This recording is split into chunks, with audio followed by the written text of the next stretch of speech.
Hello everyone, this is your educator Mansi Gupta. Welcome to ready for study.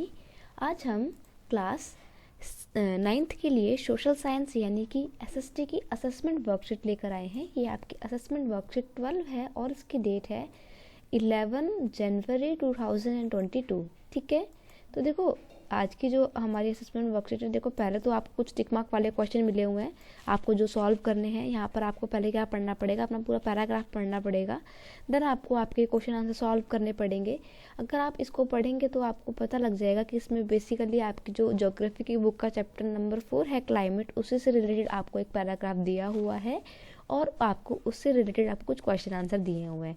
तो देखो हम paragraph ना पढ़ के डायरेक्ट क्वेश्चन आंसर्स में आते हैं। पहला क्वेश्चन है the duration of cold weather in India is. देखो इंडिया में जो सर्दियों का टाइम पीरियड होता है, यानी कि जो कोल्ड वेदर होता है, वो कब से कब तक होता है।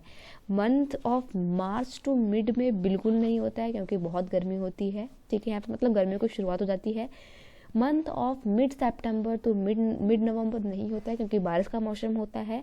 Month of mid November to February, तो यहाँ पे ऑप्शन नंबर सी बिल्कुल ठीक है। ये अभी का टाइम पीरियड है, अभी क्या चल रहा है, नवंबर मतलब जनवरी चल रहा है ना, तो अभी क्या है यहाँ पे कोल्ड वेदर जो है इंडिया में कंटिन्यू है। ओके, नेक्स्ट है question number 2, the direction of north east trade winds flowing during cold weather season in India is.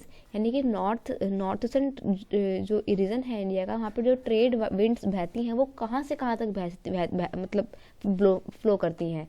Land to sea, sea to land, land to land या all of the above. तो यहाँ पर आपका option number A बिल्कुल ठीक हो जाएगा, land to सी। ठीक है, यानी कि जो हवाएं हैं वो कहाँ होती हैं, जमीन से लेके समुद्र में यानी कि ओशंस में जाती हैं। ओके, नेक्स्ट क्वेश्चन है question number 4, during the which of the following wind rainfall occur in the coast of Tamil Nadu during the winters. तो तमिलनाडु के तटीय इलाकों में यानी कि कोस्टल एरियाज में कौन से विंटर के टाइम पे जो रेनफॉल होता है वो कौन सी मानसूनी मतलब कौन सी हवाओं की वजह से होता है। मानसून विंड्स की वजह से तो बिल्कुल नहीं होगा क्योंकि मानसून का टाइम पीरियड ही नहीं होता है भाई, सर्दियों में थोड़ी मानसून होता है कोई, है ना। Jet stream no, western cyclone disturbance तो बिल्कुल नहीं होता है। तो नॉर्थ ईस्टर्न ट्रेड विंड्स जो होती हैं उसकी वजह से तमिलनाडु यानी कि साउथ इंडिया के रीजन में रेनफॉल देखने को मिलता है ड्यूरिंग द विंटर्स।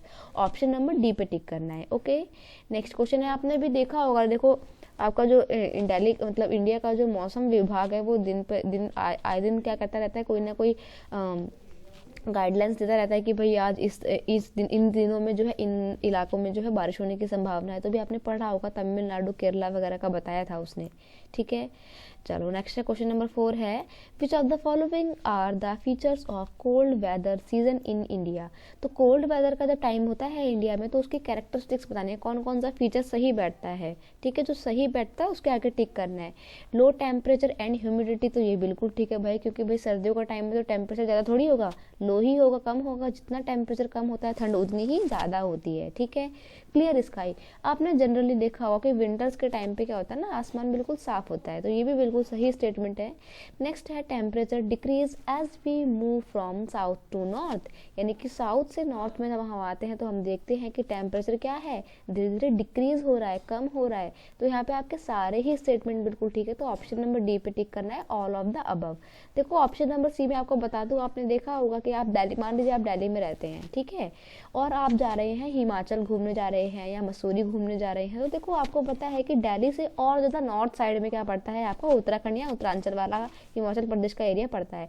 तो आप देखा आपने कि साउथ से हम जब जैसे जैसे नॉर्थ में जा रहे हैं वैसे वैसे क्या हो रहा है, टेम्परेचर डिक्रीज हो रहा है।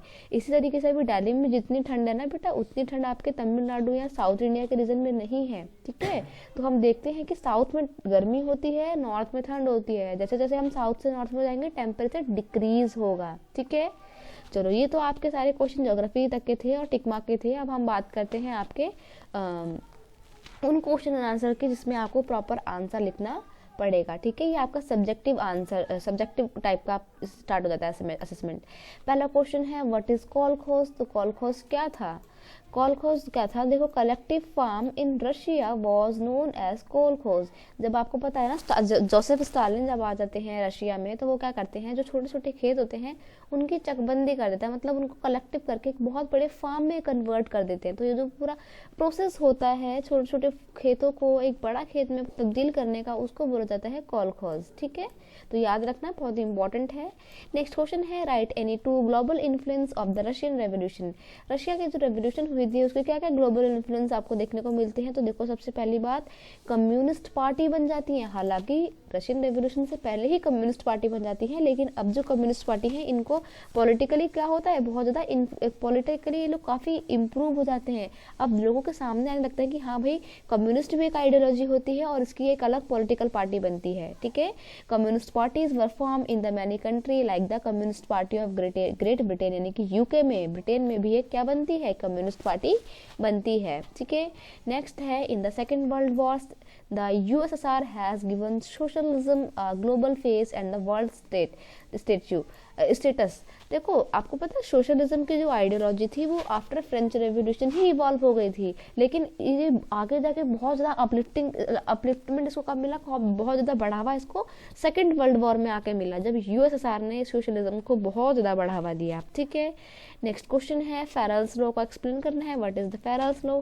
देखो, Ferrel's law states that as a result of earth rotation on its axis from west to east, wind or any other moving object in the northern hemisphere is deflected to the right and the southern hemisphere is deflected to the left of its course। ठीक है, तो आपको direct answer copy करने हैं।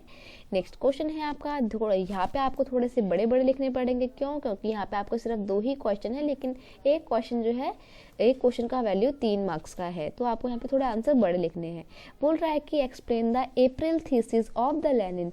Lenin ने जो अपनी किताब लिखी थी एक अप्रैल थीसिस, उसके बारे में आपको लिखना है। तो देखो, after the downfall of monarchy in the Russia in February 1917, यानी कि जब 1917 में रशिया में रेवोल्यूशन होती है और मोनार्की का दी एंड हो जाता है, तब जो है the Bolshevik leader Vladimir Lenin return to Russia from his exile in April 1917।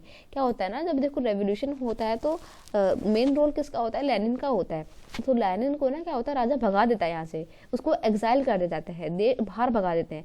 लेकिन जब रशियन रेवोल्यूशन हो जाती है, लेनिन के ही बंदे जो है रशियन रेवोल्यूशन को अंजाम देते हैं, तो फिर लेनिन को एज अ लीडर बाहर से बुलाया जाता है। ठीक है, तो वो जब बाहर से आते हैं, he felt that it was time for the Soviet to take over power. He put 3 demands in which he known as the Lenin's April thesis। तो जब उसको वापस बाहर कंट्री से रशिया में बुलाते हैं, तो वो कहता है कि हमारे को सोवियत लोगों के लिए, यानी कि रशियन लोगों के लिए कुछ काम करना चाहिए। ठीक है, तो वो रशियन लोगों के लिए जो है 3 मांगों को जो है प्रस्तुत करता है। 3 डिमांड्स होती हैं, बहुत इंपॉर्टेंट होती हैं। तो वो 3 डिमांड्स जो अपनी एक स्पीच में लिखता है, और उस स्पीच को या उस बुक को जो है अप्रैल थीसिस बोला जाता है। और वो 3 डिमांड्स क्या थी?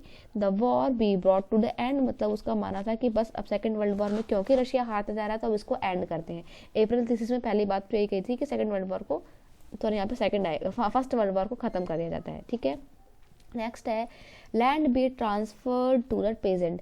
अब देखो, जो बड़े बड़े लैंड ओनर्स के पास हैं, जिसका फायदा वो खुद उठा रहे हैं, छोटे पीजेंट्स को नहीं मिल रहा है, तो अब इस जो आपका ये कुप्रथा थी इसको रोका जाए और पीजेंट्स को भी लैंड दिए जाए, अप्रैल थीसिस में बोला गया था। फिर है द बैंक्स बी नेशनलाइज, और जो बैंक थे, जो प्राइवेट बैंक थे, उनको नेशनलाइज किया जाए, अप्रैल थीसिस में बात कही गई थी। फिर नेक्स्ट है which were the major countries that took part in the First World War. तो फर्स्ट वर्ल्ड वॉर में मेजरली किन किन कंट्रीज ने पार्टिसिपेट किया था? तो ये आपका पहले भी आया हुआ है क्वेश्चन। इसमें मैंने आपको बताया था कि भाई जब फर्स्ट वर्ल्ड वॉर होता है तो 2 ग्रुप बनते हैं, एक होता है सेंट्रल पार्टीज का और एक होता है एलाइज का। तो सेंट्रल पार्टी में कौन कौन होता है? बेसिकली जर्मनी होता है, ऑस्ट्रिया हंगरी होते हैं एंड टर्की होते हैं, ठीक है। और अगर बात की जाए एलाइज की तो यहाँ पे आपका मेनली फ्रांस होता है, ग्रेट ब्रिटेन होता है, रशिया होता है, इटली एंड जापान होता है, और 1917 में इसमें यूनाइटेड स्टेट भी शामिल हो जाता है। बाकी अगर बात की जाए छोटे मोटे देशों की तो ऐसे तो बहुत सारे कंट्रीज जो हैं वो इस वॉर में पार्टिसिपेट करते हैं, ठीक है। आपको इतना डिटेल में जाने की ज़रूरत नहीं है। नेक्स्ट है explain any 4 factor responsible for the influencing of the climate of any place. अब देखो किसी भी जगह की जो क्लाइमेट है वो किन चीज़ों से इन्फ्लुएंस होती है, किन चीज़ों से प्रभावित होती है। तो देखो आपको यहाँ पर जो है कोई 4 फैक्टर लिखने थे, हालांकि फैक्टर तो और भी हैं लेकिन क्योंकि उसने 4 फैक्टर बोला है, 4 मार्क्स का ही चैप्टर है, 4 मार्क्स का ही क्वेश्चन है, इसलिए मैं 4 पॉइंट लेकर आई हूँ। पहला है आपका latitude, relief, altitude and currents. अब यहाँ पे समझ जाना, करंट वो करंट नहीं है जो आपको बिजली के तार छू के लगता है, नहीं, ये करंट आपका समुद्र जो यानी कि ओशियंस में जो अलग अलग क्या होती है, समुद्र की जो किरणें क्या बोलते हैं उसको, समुद्र की जो लहरें उठती हैं, जो पानी मूव होता है, जो उनका जो मूवमेंट होती है उसको बोला गया करंट। तो समुद्र की जो लहरें होती हैं वो भी एक जगह का जो क्लाइमेट जो है निर्धारित करती हैं। तो बस आपकी आज की वर्कशीट इतनी थी, आप इस क्वेश्चन को नोट डाउन कर लेना ऐसे ही, ठीक है। अगर कोई डाउट हो तो कमेंट सेक्शन में पूछ लेना। आज की जो हमारी वर्कशीट थी वो सिर्फ इतनी थी। आई होप आपको ये वीडियो अच्छा लगा होगा। अगर आपको ये वीडियो अच्छा लगता है इसे अपने दोस्तों के साथ शेयर कीजिए ताकि उनकी भी हेल्प हो जाए, आपका उनका भी असेसमेंट अच्छे से हो जाए, उनको भी मार्क्स मिल जाए, है ना। अकेले मत करने लग जाना सिर्फ। और अगर आप इस चैनल पर नहीं तो सब्सक्राइब करना मत भूलना। मैंने आपकी आज की असेसमेंट वर्कशीट भी बनाई है, SST की जो वर्कशीट है 63 मैंने हिंदी मीडियम इंग्लिश मीडियम दोनों अपलोड की हैं, तो प्लीज़ अपने दोस्तों को वो भी शेयर करना। और अगर चैनल पर नहीं हो तो सब्सक्राइब करना मत भूलना। मिलते हैं नेक्स्ट वीडियो में नेक्स्ट वर्कशीट के साथ, तब तक के लिए thank you so much, bye bye.